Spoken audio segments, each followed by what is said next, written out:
सुरपति सिर पर किरीट धारा, जिसमें मणियाँ कई हजारा। मणि की दुति जल से धुलते हैं, प्रभुपद नमता सुख फलते हैं। सम्यक त्वादिक वश गुण धारे, वश विधि विधि रूपुनाश निहारे। सिद्धों को नमता हूँ,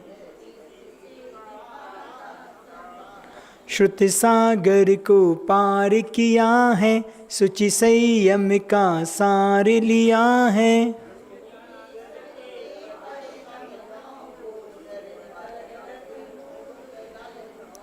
उन मार्गी के मद तम हरते, जिनके मुख से प्रवचन झरते।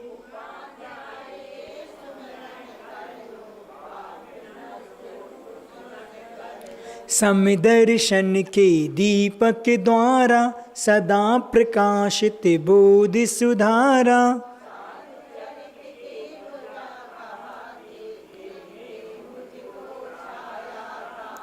विमल गुणालय सिद्धि जिनों को, उपदेशक मुनि गणी गणों को।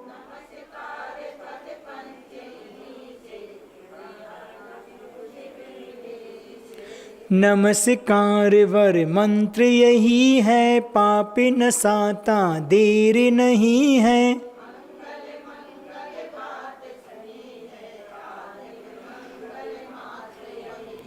सिद्ध शुद्ध है जय अरिहंता, गणी पाठ का जय ऋषि संता।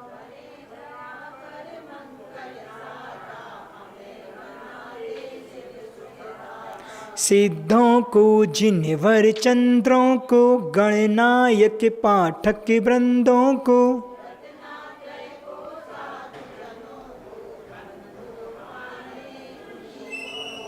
सुरपति चूड़ा मणि किरणों से, लालित सेवित सतों दलों से।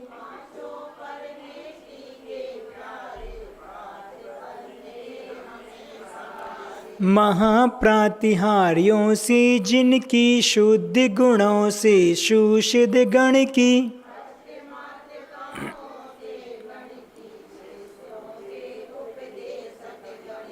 वश विधि योगांगों से मुनि की, करूं सदा दुति सुचि से मन की।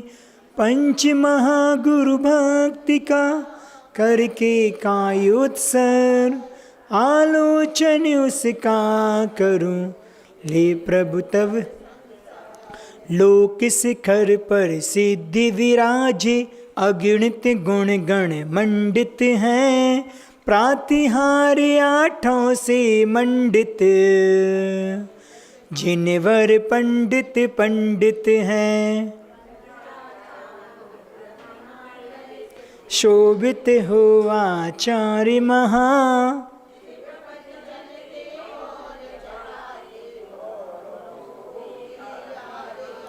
उपाध्याय उपदेश सदा दे। चरित बोध का शिव पथ का, रत्नत्रय पालन में रत हो। साधु सहारा जिन मत का, छाओ शक्ति से बंधु पूजो अर्चन कर लूं। कष्ट दूर हो कर्म चूर हो, बोधि लाभ हो सदगति हो। वीर मरण हो जिन पद मुझको, मिले सामने सन्मति हो। मिले सामने सन्मति हो। चलिए प्रश्नोत्तर मालिका की ओर आते हैं। पहले अपन पाठ करें, उसके बाद चर्चा करेंगे। पणिपत्य वर्धमानम प्रश्नोत्तर रत्नमालिकां बक्षे। नागिनरामर वंद्यम देवं देवाधिपं वीरं। का खलु नालंक्रियते दृष्टा दृष्टार्थ साधन पटियान। कंठस्थितिया विमल प्रश्नोत्तर रत्नमालिकया। भगवन किमुपादेयं गुरुवचनं हेमपि च किं कार्यं। को गुरुरधिगत तत्वा सत्यता बुद्धिता सततम त्वरितम किम कर्तव्यम विदुषा संसार संततिच्छेदा किम मोक्ष तरुर्बीजम सम्यक ज्ञानम क्रिया सहितम किम पथ धनम धर्मा कहाँ सुचिर्यस्य मानसम शुद्धम कहाँ पंडिता विवेकी किम विस्मवधीरता गुरबा किम संसारे सारम बहुशोपि विचिन्त्यमानमिदमेव मनुजेषु दृष्टतत्त्वं स्वपरहिताद्योदितं जन्मे मदिरेव मोहि जनका का स्नेहा के च दस्यव्यो विषयः का भववल्ली तृष्णा को वैरी नन्मन्नुद्योगा कस्माद् भयमिव मरणा दन्दादपि को विशिष्यते रागी कासूरो यो ललना लोचन वारेण ना च व्यथिता। 8वें नंबर के श्लोक पर अपन चर्चा कर रहे थे। कल अपन ने थोड़े विस्तार समझने का प्यार किया कि संसार में सबसे ज़्यादा भय इस लोक में अगर किसी को होता है तो वह मरण से होता है। 7 प्रकार के भव की चर्चा की।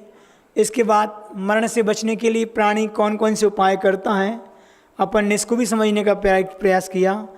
और मरण कितने प्रकार के होते हैं और कौन से जीव को कौन सा मरण होता है, इस सारी चर्चा अपन ने कल की थी। आज अपन को दूसरे प्रश्न पर चर्चा करना है कि अंधा अपि को विशिष्यते, अंधों में भी विशेष अंधा विशेषता को लेकर कौन है। तो आचार्य महाराज ने क्या उत्तर दिया था, अंधे व्यक्ति में भी अंधा कौन है, तो वह है जो रागी है।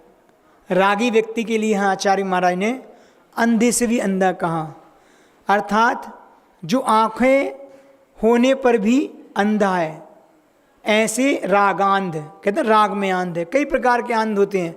रागांध है, मोहांध है, कामांध है, जन्मांध है। तो यहाँ पे रागांध की एक व्यक्ति वो होता है जिसको जन्म से आंखें नहीं मिली, उसको क्या बोलेंगे, मैं जन्मांध है।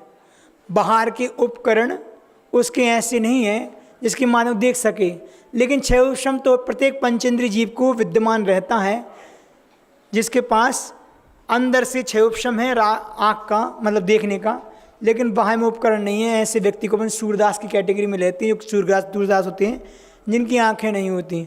और सामान्य से 4 इंद्रिय जीवों को चक्षु इंद्रिय आ जाती है, तो देखने की क्षमता तो 4 इंद्रिय जीव में भी आ जाती है।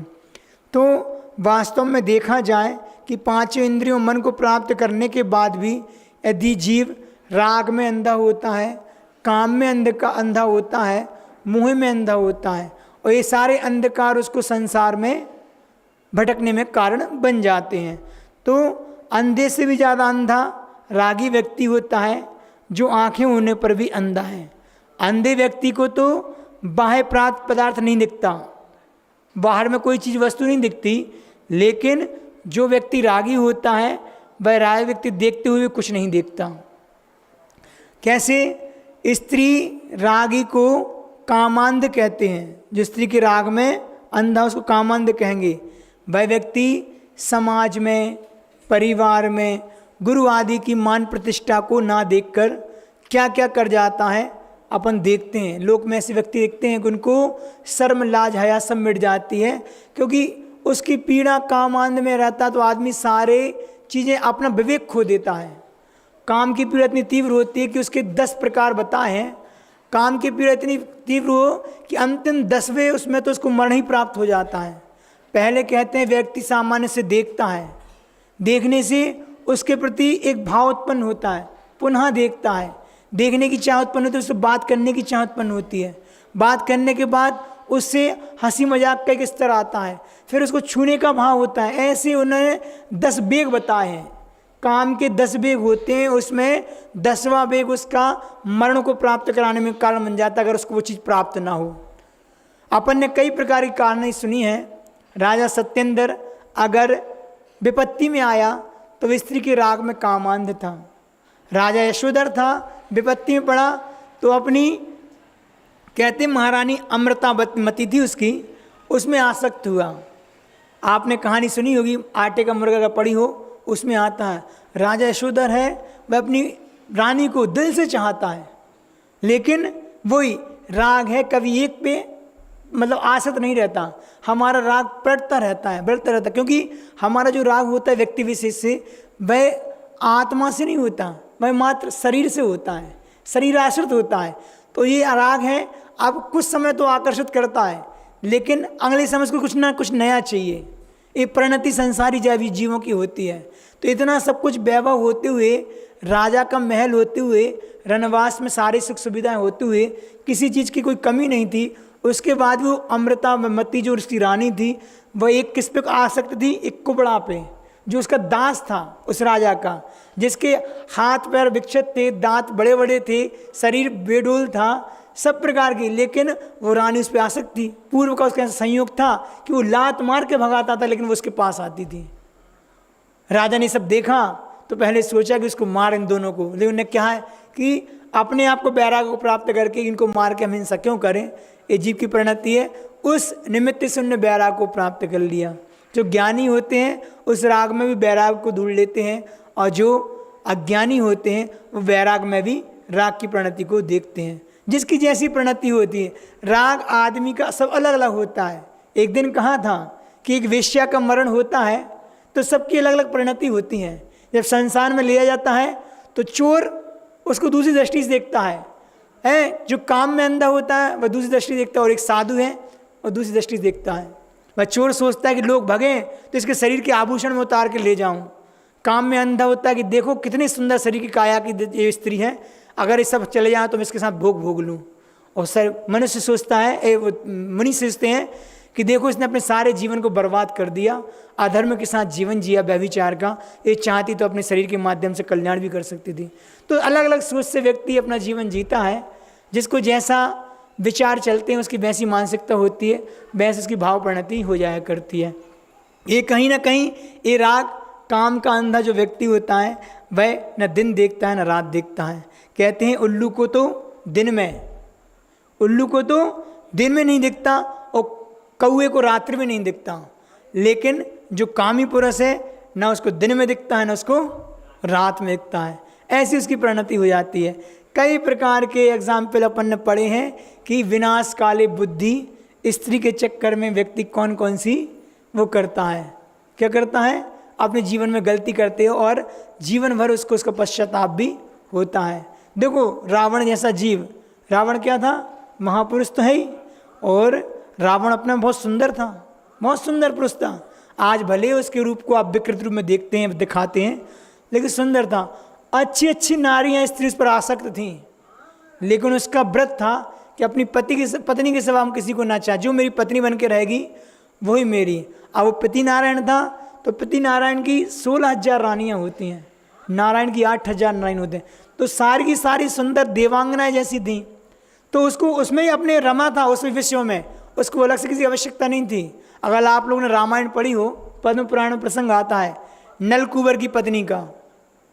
नलकूबर है जिस पे रावण को विजय प्राप्त करनी थी, उसके किले को भेदने के लिए जो वज्र कपाट थे उसकी सिद्धि के लिए, उसके मंत्र उसको पता चल जाए, जैसे खुल जाए ताकि हम उसको बंदी बना सकें, उसको चाहिए था। किस्मत की बात, उसका पुण्य इतना तीव्र था कि नलकूबर की पत्नी रात के एकांत अंधेरे में उस रावण के पास आती है और कहती है कि हम तो आपसे शादी के पहले, विवाह के पहले हम आपसे मोहित थे, हम आपके वैभव को, आपकी शक्ति और आपके सामर्थ्य को देख के हम पहले ही चाहते कि विवाह आपसे हो, लेकिन ऐसी भाग्य को मंजूर नहीं था, मेरी किस्मत नलकूबर के साथ बनी थी, लेकिन मैं आज भी तुम्हें चाहती हूँ, अगर तुम मुझे स्वीकार करो तो मैं नलकूबर को छोड़ सकती हूँ। रावण ने उसको क्या किया, चाहता तो कर सकता था, लेकिन नहीं, उसको अपने ज्ञान का और अपने विवेक के साथ जीवन जीता था, उसने उसको स्वीकार नहीं किया। उसने कहा कि नहीं, ऐसा संभव नहीं है, तुम किसी दूसरे की पत्नी हो, अगर तुम किसी पत्नी नहीं होती तो मैं तुम्हें स्वीकार कर लेता, ऐसा उसने उस समय उससे कहा। और आप देखें कि फिर उसके दिमाग में आ गया कि नलकूबर की पत्नी है, इसे किसी न किसी रूप में इसको मना के रखना है। तो कहता कि ठीक है, मैं आपके बारे में सोचूंगा, लेकिन पहले मुझे वो मंत्र सिद्ध चाहिए जिसके माध्यम से मैं वहाँ तक जा सकूँ। तो वो काम में अंधी थी, उसने वो मंत्र बता दिया जिससे उसके वज्र का पाठ खुल जाए और वो किले को भेद के अंदर चला जाए। तो जैसे उसने दिया तो उसने कहा कि तुमने मुझे एक शिक्षा दी है और तुम हमारी गुरु हो गई, इसलिए आप अगर हम उसने कहा कि आप माँ और बेटे जैसा मेरा संबंध है। तो वो तो आई थी किसी और उद्देश्य को लेके, लेकिन उसने माँ बेटे का संबंध बना ली। ये है रावण। और वही रावण जब सीता की बारी आई सब भूल गया, सब भूल गया। और उसको पता था कि मैं गलत कर रहा हूँ, मैंने गलत किया। मंदोदरी ने कितना समझाया, लेकिन अपने हठाग्रह के आगे वो झुका नहीं। उसने अंत समय में भी कहा, क्या राम से कितना कुछ ने कहा, राम से ये तक कह दिया कि तुम मेरी 18,000 में से 9,000 रानियाँ ले लो, तुम मेरा आधा लंका का राज ले लो, सब वैभव ले, लेकिन सीता को मुझे दे दो। और राम थे। राम ने कहा मुझे तुम्हें राज से मतलब है ना तुम्हारी 9,000 रानियों से मतलब है, मुझे तो मेरी सीता से मतलब है। और रावण को ये पता था कि मुझे इससे हारना है, लेकिन वो ये कि अपने अभिमान को कैसे छोड़ें। जितने बड़े पुरुष होते हैं ना उतना अभिमान को तीव्र होता है। मान कसा इतनी तीव्र थी कि रावण ने उसको स्वीकार नहीं किया, मरना स्वीकार किया, लेकिन सीता को छोड़ना स्वीकार नहीं किया। रावण के प्रसंग में भी मतलब कई चीज़ें आती हैं, अपन को सामान्य शॉर्ट में समझ लेना है कि कैसे यह जीव काम के और राग के अंधकार के कारण अपने जीवन को बर्बाद करता है। ये अंधकार अपने आप में बहुत बड़ा होता है। हम परिवार में भी, परिवार में क्या है, राग तो ही है। कितनी बार हमने कल परसों क्लास में बताया था कि हमारी सारी आसक्ति सिर्फ शरीर पर आश्रित होती है। हम सामने वाले में शरीर ही देखते हैं। अगर हम गुणग्राही दृष्टि बन जाए तो फिर हमारे लिए बुरा व्यक्ति भी अच्छा दिखे, लेकिन देखने में आता कि आसक्ति हमारी बनती है तो कहीं ना कहीं अच्छे रूप लावण्य को देख के बनती है। वो हमारी दृष्टि मिथ्या दृष्टि होती है। ये मोह में ग्रसित होकर हम अपने संसार भ्रमण करते हैं। लाइन आती ना, ए राग आग दहे सदा ताते समामत से ये चिर भजे विषय कसाए अब तो त्याग निज पद बेइये। क्या अर्थ इसका? ये राग आग दहे सदा, ये राग रूपी जो आग है सदा काल से अनंत काल से मुझे दहे जा रही, मतलब मुझे जलाए जा रही है, इसमें जल रहा है। ताते समामृत बेइये, इस राग रूपी आग को कैसे बुझाना है? समता रूपी अमृत के द्वारा इसको हम बुझाने का, दबाने का प्रयास करें। चिर भजे विषय कसाय, चिरकाल से ये विषय कसाय रूपी जो आग है, ये राग की आग है, हमने चिरकाल से भज रहे हैं, इसको अपने उसमें ले रहे हैं, हम इसी में जीवन जी रहे हैं, वही हमारा जीवन है। अब तो त्याग निज पद बेइये, इसको त्याग करके अपने आत्म पद में, आत्मनि पद में, अपने आत्म पद में स्थिर होने के लिए आचार्य महाराज से कह रहे हैं। क्योंकि जब तक इस राग को नहीं छोड़ेंगे तब तक मेरा संसार नहीं छूटने वाला। आचार्य कुंद कुंद महाराज कहते हैं, रत्तो बंदति कम्मम मुंचति जीवो विराग संपन्नो ऐसो जुणु बदेशु तम्मा कम्मेसु महाराज। क्या है? रत्तो बंदति कम्मम, राग से कर्म का बंध होता है, सीधी सीधी बता दिया। मुंचति जीव विराग संपन्नो, और विराग से संपन्न, वैराग संपन्न जीव इस राग को छोड़ देता है। और फिर क्या कह रहे हैं? रत्तो बंदति कम्मम मुंचति जीव विराग संपन्न ऐसो जिनो उपदेशो, ऐसा जिन भगवान का, जिनेन्द्र भगवान का उपदेश है। तो तुम क्या करो? उस राग को छोड़ो, तम्मा महाराज, मतलब उस राग का तुम त्याग करो, ताकि तुम भी वैराग अवस्था को प्राप्त करके अपनी आत्मा का कल्याण कर सकें। तो ये राग की आग अपने आप में बहुत बड़ी होती है। हमने आपको एक दो दृष्टांत बनाया। एक और है कि कैसे अपन लौकिक में एक कहावत आती है, एक दृष्टांत आता है कि ब्रह्मा जी ने अपनी कितनी तपस्या, जैन दर्शन में तो नहीं आती, हिंदू दर्शन में आती है कि ब्रह्मा जी विशेष तप करके अपने जीवन को उत्थान पर ले जा रहे थे। उन्होंने 4,500 करोड़ वर्ष तक, ऐसा उनमें आता है कि तप किया। और तप करने का उनका, इंद्र को पता चला कि ये तप के माध्यम से जी मेरे सिंहासन से मुझे खाली करने वाली किंवदंती है। क्योंकि अगर जैन दर्शन की बात करें तो इंद्र स्वर्ग का इंद्र होता है, उसको कौन हिला सकता है, वो अलग पद है। ब्रह्मा जी लौकिक संसार के व्यक्ति थे उस समय, तो उन्होंने कहा कि इंद्र के सिंहासन से उसको ऊपर निकल अलग करना, इसलिए तप कर रहे हैं। इंद्र को चिंता हुई कि कहीं मुझे सिंहासन से ना उतार दें, तो उनकी तपस्या भंग करने के लिए उन्होंने कौन कौन से उपाय किए। अपने देवलोक से तिलोत्तमा नाम की एक स्त्री को नीचे पहुंचा दिया, और पहुंचाया जब उनके सामने उसने अपने हाव भाव दिखाए, नृत्य गान आदि किया, तो ब्रह्मा जी की आँख खुल के देखा तो उसमें आसक्त हो गए। अब जब वो देखे तो सामने एक मुख है, इस साइड पहुंची तो इस साइड एक मुख बन गया, पीछे पहुंची तो एक नीचे मुख बन गया, इस साइड पहुंची एक मुख बन गया। इससे भी शांति नहीं मिली। ऊपर को जब उसने नृत्य दिखाया तो एक मुख ऊपर, जिसको गंधर्व का मुख कहते हैं, गधे का मुख कहते हैं, वो बना लिया। तो ये सब बना के और जब उसको प्राप्त करने की बारी आई तो वो तिलोत्तमा आकाश मार्ग से छूमंतर हो गई। और जाके उसने इंद्र से कहा कि मैंने तुम्हारे काम कर दिया, हमने उस ब्रह्मा की तपस्या को भंग कर दिया। जब ऐसी बात आई तो वो इंद्र बोलते हैं कि तुम उनके पास क्यों नहीं रुकी? तो वो क्या बोलती है कि ऐसे बूढ़े आदमी के पास मैं रुकूं क्या? इतना सब कुछ करने के बाद बोलती है ऐसे बूढ़े व्यक्ति के पास मैं नहीं रुक सकती, नहीं रुकी उनके पास। तो इंद्र ने कहा कि मेरा काम पूरा नहीं हुआ अभी, हो सकता है फिर तपस्या करें। तो एक दूसरी स्त्री को पहुंचा दी, इसका नाम उर्वशी था, है ना। कहते हैं कि वह स्वर्गलोक की गंधर्व जाति की देवी होती, जो मतलब कह सकते वहाँ की नगर नारी, उसको पहुंचाया। तो ये तो बुढ़ापे कहते हैं मूर्छित होकर गिरे थे। जब उसने ये पहुंची, इनके पैर का स्पर्श किया उर्वशी का, तो इनको एक अंदर से उत्तेजना आ गई। उत्तेजना आई तो इन्होंने स्वीकार कर ली, उर्वशी के साथ विवाह करके अपने जीवन उसके साथ जीने लगे। तो सारी तपस्या को समाप्त करने के लिए वो एक स्त्री पर्याप्त है। तो यहाँ पे अपन दृष्टांत को मात्र समझें कि राग में अंधा आदमी अनंत काल की अपनी तपस्या को नष्ट भ्रष्ट कर देता है। अगर अपन अपने शास्त्र की बात करें तो आचार्य मागनंदी हुए हैं, जिनका अपन लोग क्या करते हैं, अभिषेक पाठ पढ़ते नहीं पढ़ते, बहुत विशेष ज्ञानी थे, विशेष ज्ञानी थे। और उनका क्षेपण अलग ही प्रकार का था, विशेष उन्होंने चर्या का पालन किया। लेकिन मात्र एक किसी स्त्री में आसक्त होके, कुम्हार की स्त्री थी, सब छोड़ के उसके घड़े बनाने लगे। यही तो है, कर्म का तीव्र हृदय होता है और ऐसे निमित्त नौकर मिलते हैं, आदमी विवेक शून्य हो जाता है और बस चले गए उसके साथ। घड़े बना रहे थे। कहीं फिर ऐसी चर्चा हुई देवलोक में कि नहीं देखो किसी प्रश्न में उलझे, इसका उत्तर तो उनके पास है। उनके पास पहुंचते हैं और उन घड़े बनाने में मस्त रहते हैं। उनसे पूछा कि आपके बारे में चर्चा लोग देवलोक में हो रही थी और आप एक काम कर रहे हैं। पूछा कौन सा प्रश्न, प्रश्न का उत्तर दिया, उनको एक आत्मबोध प्राप्त हो गया। पुनः वो वहाँ छोड़ के पुनः दीक्षित हुए और अपने जीवन का कल्याण किया। हो सकता होता है, स्थितिकरण कई रूप से हो जाता है और ये विघ्न बाधाएँ भी आती हैं, लेकिन महापुरुष होते हैं, बड़ा काम करते हैं, तो इसके माध्यम से अगर वो स्खलित हो जाते हैं तो पुनः अपने आप में जीवन में आ जाते हैं। आज हाँ उन्हीं की तो बता रहे हैं। और भी कई एग्जाम्पल हैं, कई प्रकार के हैं। आप लोग सुने रुद्र के जीव सत्य की जग वर्णन आता पढ़ना किताब में। 81 लाख पूर्व कोटि की इसकी आयु होती है। 27 लाख पूर्व कोटि घर में रहते हैं और दूसरे 27 लाख पूर्व कोटि भावलिंगी मुनि होते हैं। भावलिंग क्या होता है? जो 2 बार उपसम श्रेणी चढ़ते हैं, 11वें गुण स्थान को यथाख्यात चारित्र को छूते हैं।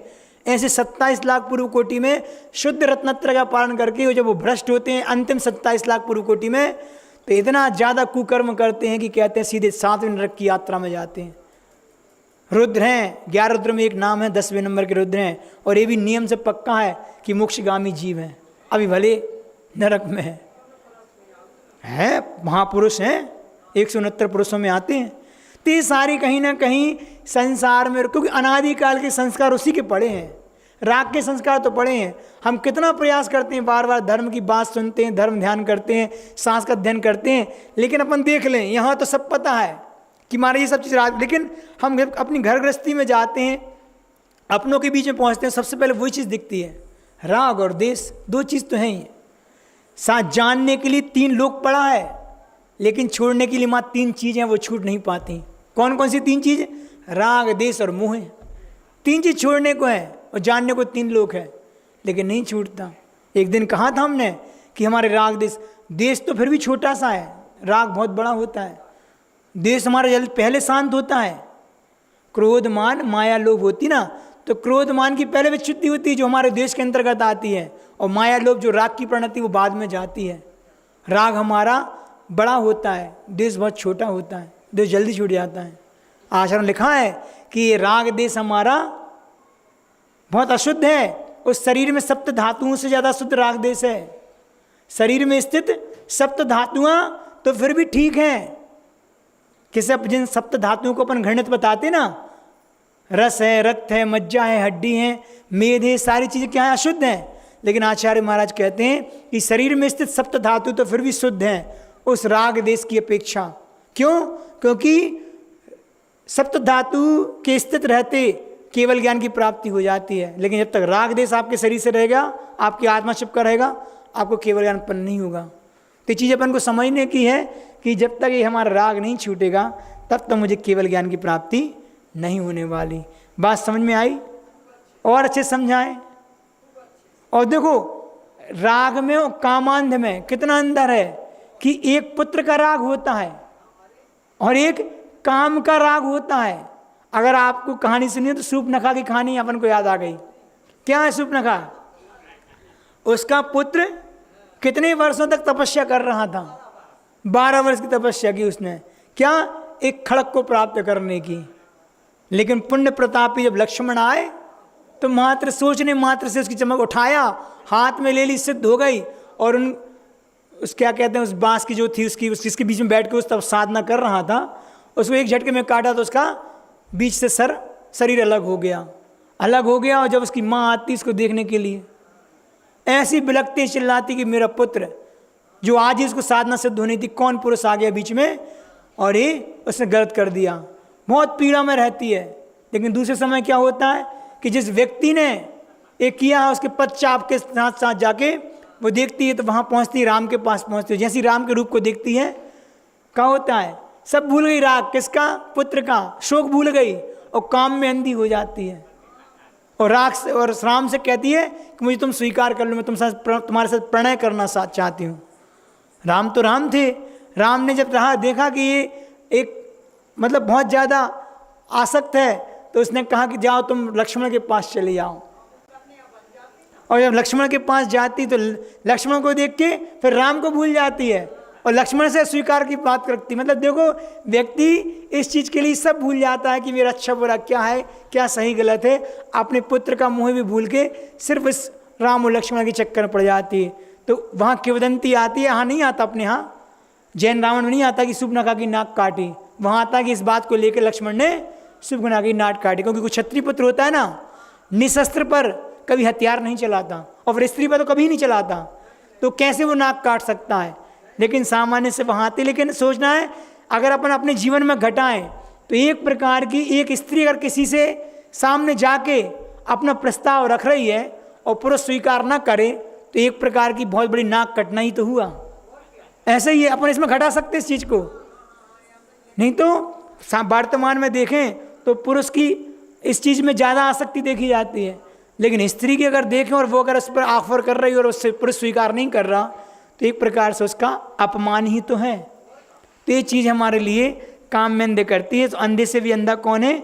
जो रागी पुरुष है। अपन तीसरे प्रश्न का उत्तर समझ के इसको पूरा करेंगे कि तीसरा का शूरा, सूर्य कौन है? इसी से रिलेटिव पूरा।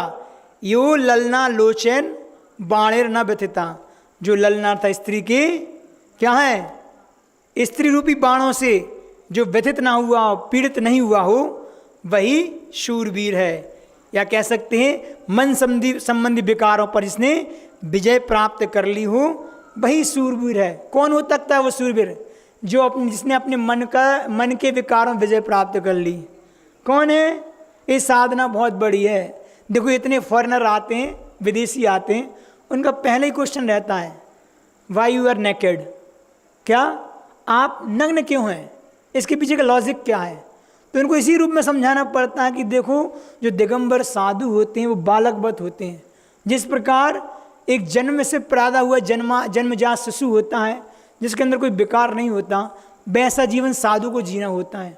और ये साधना घर से सिखाई जाती है और फिर यहाँ आके भी सीखा जाता है धीरे धीरे।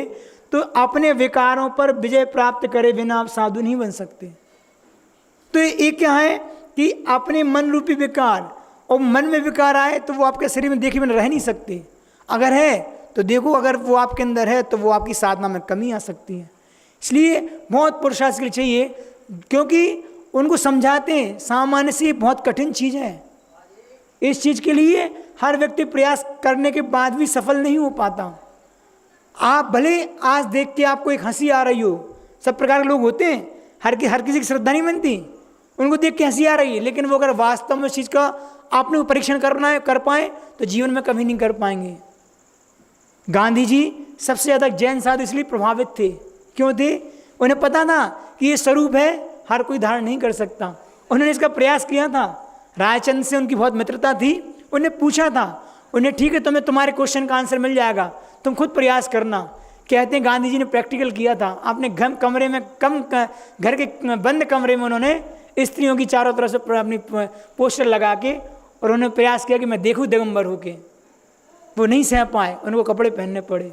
तब उन्हें नमस्कार किया था कि नहीं, जैन साधु वास्तव में साधु होते हैं, क्योंकि इनको अपनी भावनाओं को बहुत रोकना पड़ता है। संसार में आकर्षण तो बहुत मिलता है, लेकिन उससे प्रभावित नहीं होते, क्योंकि मानसिकता बदल गई, स्तर बदल गया, तो ये चीज़ें आ जाती हैं। तो कहीं ना कहीं इस प्रकार, और ऐसा नहीं है कि भंग ना मिलते हों, सब प्रकार के लोग आते हैं, सब प्रकार के आते हैं, सब धर्मात्मा नहीं होते। कई परीक्षा लेने भी आते हैं और कई अपनी कहते हैं ना अपनी वासना को शांत करने भी आते हैं। ये तो अपने स्वयं का पुरुषार्थ है, हम उससे कितना बच सकें। इसलिए मन संबंधी विकार आए बिना रहते नहीं है, उन पर विजय प्राप्त करना, नौ कर्म से बचना बहुत कठिन होता है। गुरु जी ने बहुत अच्छी लाइन लिखी है वासना को लेके। क्या लिखी है? भावना पाषाण को भगवान बना देती है, भावना ही है, और साधना इंसान को वरदान बना देती है। साधना से इंसान वरदान के रूप में देखा जाता है। और विवेक के स्तर से ऊपर उठकर देखो, विवेक के स्तर से नहीं, विवेक के स्तर से नीचे आने पर, विवेक के स्तर से नीचे आने पर वासना इंसान को शैतान बना देती है। ये वासना की बात है। वही भावना है, वही साधना है, वो विवेक और वासना है। चारों चीज़ घटाओ अपन कि अगर भावना हमारी उच्च हो ना, इसी मन के माध्यम से इंसान को भगवान बना रही है। यही साधना है, सारे वरदान की सिद्धि में कारण बन रही है। और अगर अपन अपने स्तर से नीचे जाएं, विवेक से शून्य हो जाएं, विवेक के स्तर नीचे गिर जाएं, तो क्या होता है कि वही वासना हमारे लिए इंसान से शैतान बनाने में कारण बन जाती है, अधोगति का पात्र बन जाता है। ऐसे कई लोग ऐसे हैं जिन्होंने मतलब स्त्रियों पे आसक्त होकर अपने जीवन को बर्बाद कर लिया, और कई जीव ऐसे भी हैं उनसे प्रभावित ना होकर अपना कल्याण किया।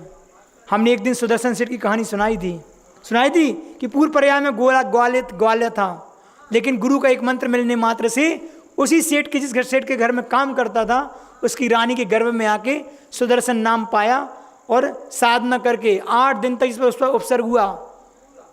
रानी देखो उसको उठा के ले गई अपने रनिवास में, और कितना उसके साथ कहते हैं पूरा जितना था उसने पूरी प्रयास कर लिया कैसे ही ना कि विचलित हो जाए, लेकिन वो विचलित नहीं हुए। आखिर में आरोप प्रत्यारोप लगा के उनको बुरा करना चाहा, लेकिन कहते हैं सत्यवादी होता है जो अपने ब्रह्मचर्य को सुरक्षित रखता है, देवता उसकी रक्षा करते हैं। ऐसे सुदर्शन की रक्षा देवों ने की, और बाद में वह सुदर्शन सेठ जाके मुनि बने और पाटलिपुत्र से उन्होंने मोक्ष को प्राप्त किया। ये दृष्टांत देखो कि सब कुछ निमित्त मिलने के बाद भी प्रभावित नहीं हो पाए।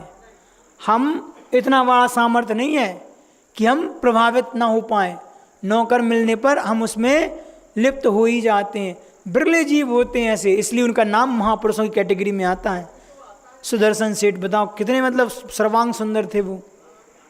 तो ऐसे सेठ ऐसे और भी कई प्रकार की ऐसी अपने पास कहानी आती हैं। अपन ने सुपनखा की कहानी सुनी नहीं, राम लक्ष्मण महापुरुष थे, नहीं हुए आ सकते। राम के जीवन में भी बहुत प्रकार के आए, लेकिन उन्होंने उसको स्वीकार नहीं किया। इस प्रकार से कई प्रकार की कहानियाँ इसमें बनती हैं। तो अपन को इस चीज़ में देखना है, अगर शूरता को जीवन में लाना है तो वो कहीं ना कहीं शूरता हमारे लिए, ऐसा नहीं कि पुरुष, ये स्त्री के लिए भी घटित होता है। स्त्री भी पर पुरुष के ऊपर मोहित ना होकर अपने जीवन को सुरक्षित रख सकती है। इस सीता का एग्जाम्पल बहुत अच्छा है। सीता के बारे में लिखा है रामायण में कि सीता ने अपनी स्त्री पर्याय का छेदन कैसे किया। उसने लिखा है कि इसने अपने जीवन भर अपने अखंड ब्रह्मचर्य का साधन, जो तपस्या की, पालन किया, इसके माध्यम से अपने पर्याय का छेदन कर लिया। जो स्त्री लिखा है वहाँ पे, जो स्त्री शादी की विवाह के पहले पर पुरुष के लिए कल्पना मात्र में भी ना सोचे, और विवाह के बाद मात्र मेरे पति ही मेरे लिए सब कुछ है, पर पुरुष मेरे लिए भाई और बंधु के रूप में है, ऐसा जो सोचता है और अपने ब्रह्मचर्य को सुरक्षित रखता है, उस स्त्री को ज़्यादा प्रयास करना नहीं है, ज़्यादा तप नहीं करना, वो अपना पर्याय का छेदन कर सकती है। सीता ने वही किया, शादी के पहले, विवाह के पहले पर पुरुष के बारे में सोचा नहीं, और विवाह के बाद राम के सिवा सपने में भी किसी का नहीं सोचा। अग्नि परीक्षा के माध्यम से उसकी शुद्धि का एक अपन को एक प्रूफ मिलता है कि हे अग्नि, अगर मैंने सपने में भी राम के सिवा किसी और का सोचा हो तो मुझे जला दे। और वो क्या जलाएगी, मैं पहले ही जल गई, ऐसा बोला था ना कि अग्नि क्या जलाएगी, मैं पहले ही जल गई। और अगर मैंने नहीं सोचा तो फिर अग्नि मुझे क्या जलाएगी। तो देखो अग्नि नहीं जला पाई, पानी के रूप में बन गई। तो ये शूरवीरता सबके जीवन में नहीं आती, ये हमारे जीवन में आना चाहिए, तब वो जीवन हमारा अच्छा माना जाएगा। एक कहानी और याद आ गई, तो कितनी सारे दृष्टांत सुना दिए कि राग में, काम में अंधे, स्त्री में आदमी आसक्त होता अपने जीवन को बर्बाद कर लेता है। राजा है, नाम तो नहीं, राजा अपनी रानी से प्रेम करता है और बदले में क्या देता है उसको, खूब चाहता है, अच्छे एक विशेष रत्न की एक अंगूठी दे जो उसके राज्य की शोभा थी, ऐसे रत्न से जड़ित उसको एक अंगूठी भेंट करता है। लेकिन रानी एक जार पुत्र पर आसक्त थी, वो राजा को छोड़ के, जार पुत्र समझते ना, किसी ऐसी स्त्री जिसका मतलब पति हो और वो स्त्री जार हो, तो ऐसे जार पुत्र, और वो जार पुत्र जब उससे अंगूठी प्राप्त करता है रानी से तुम ले लो, तो वो जार पुत्र किसी तीसरे पर आसक्त था, तीसरी स्त्री पर, मतलब जो नगर नारी थी, वेश्या थी, वो अंगूठी उसको दे देता है। और वेश्या राजा पे आसक्त थी, तो घूम फिर कर अंगूठी कहाँ जाती है, राजा पे। राजा आश्चर्य में पड़ जाता है कि जो मैंने रानी को दी वो वेश्या के माध्यम से मुझे कैसे प्राप्त हो गई। उसका अंदर का पूरा सिस्टम हिल जाता है, और फिर वो भी सोचता है कि देखो ये संसार है, ये कभी अस्थिर नहीं होता, ये परिणति ऐसी होती है, आदमी को कुछ अच्छा मिलता न मिलता है तो पुराने की चाय छोड़ देता, नया पाने की इच्छा होती है, नया कुछ दिन उसको भोग करता है, फिर उसको कुछ नया चाहिए, स्थिरता नहीं रहती। राजा बैरागों को प्राप्त हो जाता है। तो ये महापुरुषों के लिए अगर जीवन में ये घटनाएं होती हैं तो उनके बैराग में कारण बनती है, लेकिन हम ऐसे तुच्छ पुरुष हैं, कैसे हैं कि बार बार वो प्रसंग हमारे जीवन में आते हैं, हम गृहस्थी में देखते हैं, उसके बाद भी हमारी आसक्ति नहीं टूटती, हमारा संसार नहीं छूटता। क्यों? यही तो गाढ़ता है उस चीज़ की। अगर उस गाढ़ता को छूट जाए तो फिर क्या बात है, नहीं आता, बार बार यहाँ सुन सुन के जाते हैं, उसके बाद भी हमारा देख लो कैसा व्यवहार होता है, जीवन वो चीज़ नहीं उतर पाती। आना चाहिए, संस्कार बहुत गाढ़े हैं और परंपरा बहुत पुरानी है, लेकिन एक कुठाराघात तो अपन को इसमें करना ही होगा। मानते हैं एक चोट से पत्थर नहीं टूटता, लेकिन वो एक पहली चोट भी हमारी कभी खाली नहीं जाती, बेकार नहीं जाती। बार बार उसी स्थान पर चोट दो तो एक दिन बड़े से बड़े पत्थर भी टूट जाता है। ऐसे बार बार इस राग रूपी पत्थर पे एक वीतरागता की, वैराग्य की चोट देनी पड़ती है।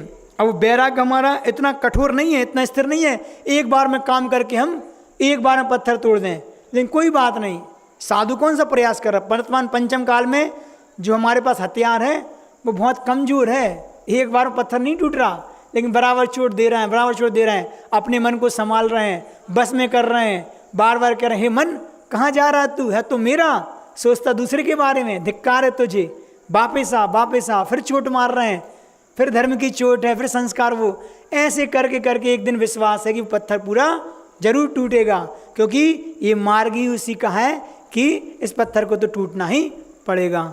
इसलिए इस राग को, इस कामांध को, और ये कहते ना कि अंधे व्यक्ति से निजात पाना है, अंधत्व से निजात पाना है, उस भगवत्ता को प्राप्त करना है, तो ये संस्कार हमारे लिए छोड़ने बहुत ज़रूरी हैं। धीरे धीरे जिनवाणी के माध्यम से वो चीज़ आती है। स्वाध्याय एक ऐसा आलम्बन है, जिनवाणी उपदेश इतना बड़ा एक सशक्त कारण है अपने उपयोग को डाइवर्ट करने वाला।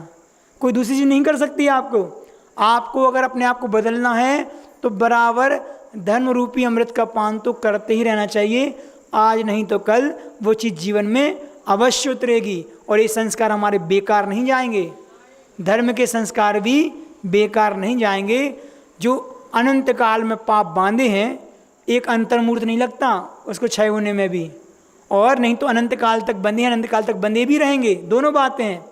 तो आप व्यक्ति का पुरुषार्थ पुरुष का पुरुषार्थ बहुत कार्यकारी होता है। वो चाहे तो अपने पुरुषार्थ से अनंत काल के संसार को चुटकी बजाते खत्म कर सकता है। हम खत्म करें, ऐसी हम आप लोग से भावना बातें। आज इतना ही पर्याप्त है। अपन अलग से बात कर लेंगे। नहीं नहीं, अब वो आपकी धारणा बनी थी ऐसी, आपने बोल दिया। हाँ नहीं, 16 स्वर्ग तक जाते हैं वर्तमान में। त्रेंच हो, मनुष्य हो, स्त्री है हो, कोई भी हो, व्रति श्रावक होता है, संयम असीम के साथ अगर वो जाएगा तो त्रेंच भी 16वें स्वर्ग की यात्रा करता है। नहीं वो कोई बात नहीं, ये तो एक चर्चा है, थोड़ी वहाँ ठेलना होता है। हमारी धारणा बनी थी तो हमें पक्का पता नहीं होता तो हम आपकी बात मान लेते हैं। हाँ हो सकता है 12वां स्वर्ग, हमें पता था इसलिए मैंने आपको बोला नहीं 16वें स्वर्ग तक का रहता है। हाँ ये पक्का है कि 12वें स्वर्ग का देव अगर नीचे आके तो त्रेंच भी बन सकता है, लेकिन 13वें स्वर्ग से ऊपर तो मनुष्य ही बनेगा। चलिए अपन 8वें नंबर के लिए उसका वो देख लें, पद्यानुवाद।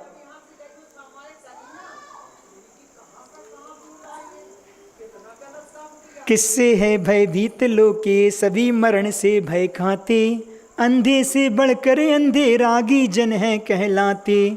शूरवीर भी है कौन जगत में, कौन दुखों को खोता है, जो नारी के लोचन वाणी से पीड़ित ना होता हो। संसार में ऐसा कौन जीव है, कौन बच पाया? बहुत बिरले जीव हैं जो बच पाए हैं, जिसने अपने संसार से उठ के काम किया है। ऐसे द्विभुजा परमेश्वरा कौन है? ऐसे साधु परमेष्ठी हैं जिन्होंने, और ये गुरुदेव का उपकार है कि गृहस्थी के सुख, मतलब सुख कह सकते हैं आप लोग का, उस सुख का परित्याग करके ये मोक्ष मार्ग संबंधी सुख को प्राप्त किया है। भाव ही नहीं बनी कि गृहस्थी में फंस ना पाए। ऐसा नहीं, मोक्ष मार्ग गृहस्थी की बात भी तो होता है, लेकिन अपन पुण्य कहो कि उस संसार के जाल में ना फंस के सीधे एक बाल अवस्था ही कह सकते हैं, युवा अवस्था प्रवेश करते उससे पहले मोक्ष मार्ग को धारण कर लिया। तो ये सब गुरु जी की कृपा है। अगर वो ना होते तो अपन यहाँ कैसे बैठे होते? हमें कैसे मिलता? नहीं तो आप ही लोग जैसे वहाँ बैठे होते हम भी सुन रहे होते किसी महाराज जी की वाणी, और क्या। तो इस संसार से बचने के लिए बहुत बड़ा पुरुषार्थ अपन को करना चाहिए। जीवन में वो दिन हमें भी देखने मिले, हम इस गृहस्थी के सुख से दृष्टि इस संसार से ऊपर उठ सकें, इतना ही पर्याप्त है। अरे क्षमा, हमने नाराजी नहीं हुई तो क्षमा क्या करें, मांगे हैं क्षमा। हाँ ठीक है, अच्छी बात है।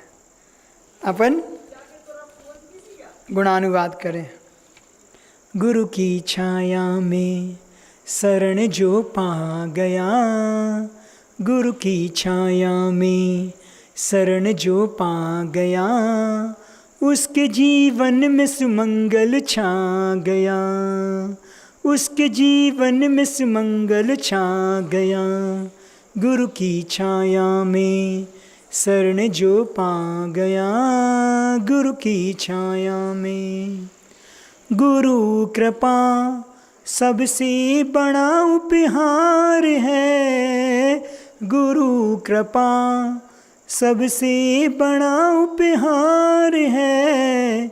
गुरु है खेवनहार बेड़ा पार है, प्रेम का पावन उजाला छा गया, प्रेम का पावन उजाला छा गया, उसके जीवन में सुमंगल छा गया।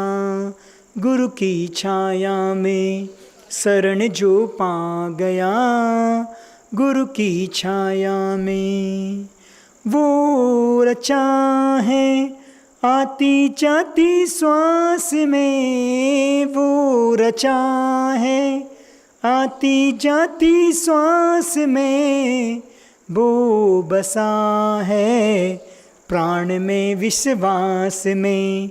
शांति सुख अमृत कोई बरसा गया, शांति सुख अमृत कोई बरसा गया, उसके जीवन में सुमंगल छा गया।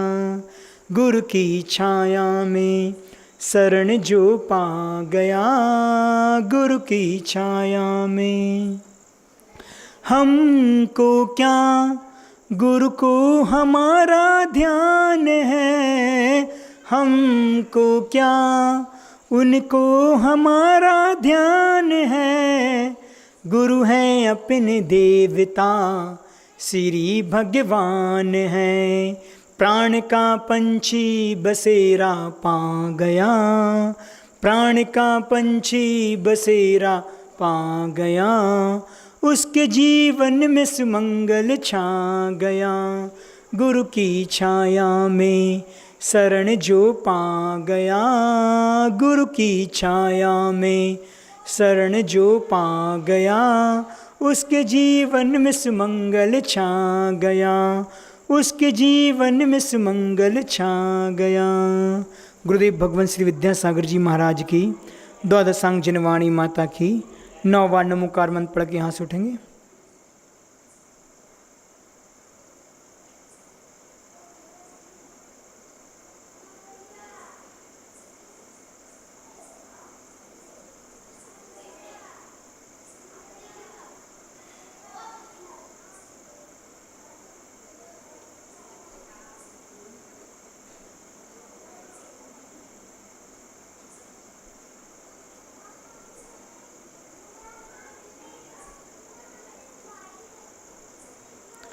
संशय 2 प्रकार का होता है। संशय एक मिथ्यात्व की कोटि में भी आता है, एक सम्यक दर्शन की कोटि में भी आता है। एक संशय होता है कि जो पदार्थ का मतलब विपरीत ही श्रद्धान करना, शंका के रूप में उठाना, और एक संशय होता है जानने की इच्छा, अपने डाउट को, अपनी बाधा को कन्फर्म करना कि या कहीं में गलत तो नहीं हुए, या मेरी धारणा ऐसी। तो धारणा को बदलना एक सम्यक दर्शन के अंतर्गत भी आता है, और एक धारणा को न बदल के एक विपरीत सिद्धांत करने रूप शंका होती है, वो मिथ्यात्व में आती है। तो